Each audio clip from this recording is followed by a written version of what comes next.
for right now, we want to get back to our wonderful guests. Right now, we have Antonio and Ben. Thank you so much for joining us. Interested to hear from you guys and doing research and looking at what different analysts say. They say that it's social issues that's driving young voters to the polls. Is it more so issues or the candidates themselves? I'll go back and say again, the candidates themselves. Again, there's so many issues that are at stake in this election.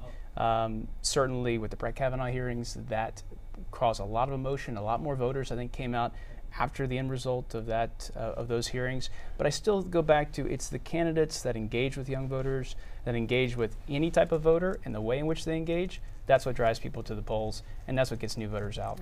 Talking from a Latino perspective, we've realized that young Latinos are incredibly progressive, and the issues are what are driving them to the polls. They want to legalize marijuana, they want gun control, they want to increase the minimum wage. These are issues that are mobilizing Latinos because they realize that they don't have to follow what the politician is guiding them to do. They can pitch what legislation they want to see addressed, and they have got to start listening to us if they want to be elected. So I wanted to talk to you, Ben. I know you're self-described conservative.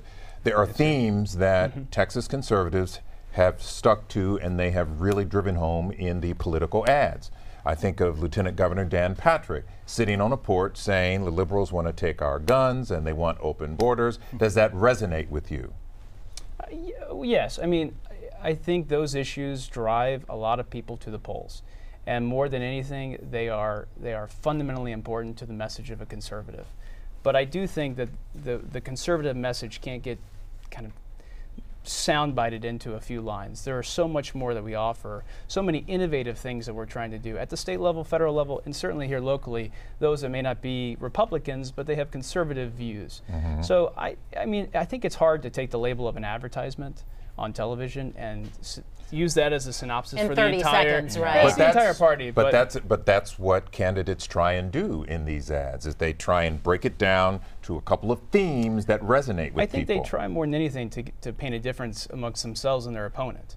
And typically they have to do it in 30 seconds and they have to make it emotionally stimulating. You guys are in media. I mean, you have to be able to drive attention to your advertisements. So I can't speak on behalf of one candidate or one advertisement, but all I will say is the conservative message offers a lot more and certainly I think is moving in the direction to offer much to our state, much to our city, and certainly much to the country. Yeah, Ben, I heard you mention the Brett Kavanaugh hearings, you know, and different motivations for getting to the poll. And when I hear Brett Kavanaugh hearings, I often think of female voters. And I know, Antonio, you've done a lot of research about female Latina voters. Yeah, so our study, We Are Texas, which was recently released at the Texas Capitol by Jolt Initiative, did a comprehensive in-depth study for 9 months. And we realized that female voters in Texas are leading the way, and they're voting and being civically engaged at 25% higher than their male Latino counterparts and higher than their non-Latina female counterparts. The future of Texas is female, and she's a Latina. So, Antonio, I have a question. So Senator Ted Cruz, I heard him say in an interview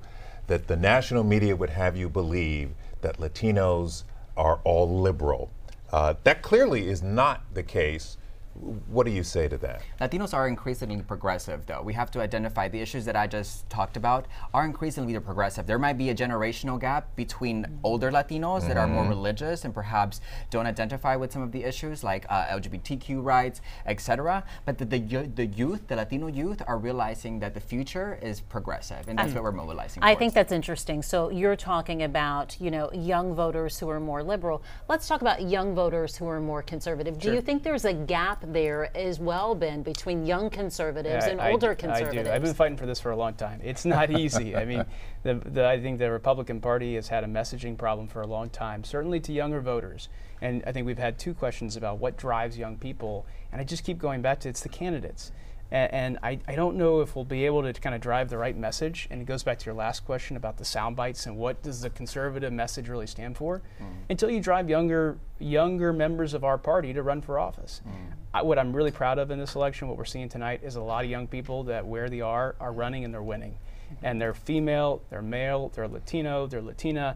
They come from all different parts of the country. So I ultimately think we're in a good position, and I believe we'll start to see the message resonate with more people. Yeah, I heard you mention Dan Crenshaw a couple of times, that he really speaks to you as a young conservative. What is it about him that speaks to you versus other Republican candidates that are out there? I think Dan, and I've known him now since he started running, he's pragmatic. I think he's willing to work with the other side. I think he has a list of what he wants to accomplish, but more than anything, his service record to our country, what he's done, he's worn the uniform. I mean, he's a proud American, and I'm proud to know him. And so I think he's going to serve us well, and I'm excited to see what he can do. All right, gentlemen, thank you so much again for your insight. You've been fantastic.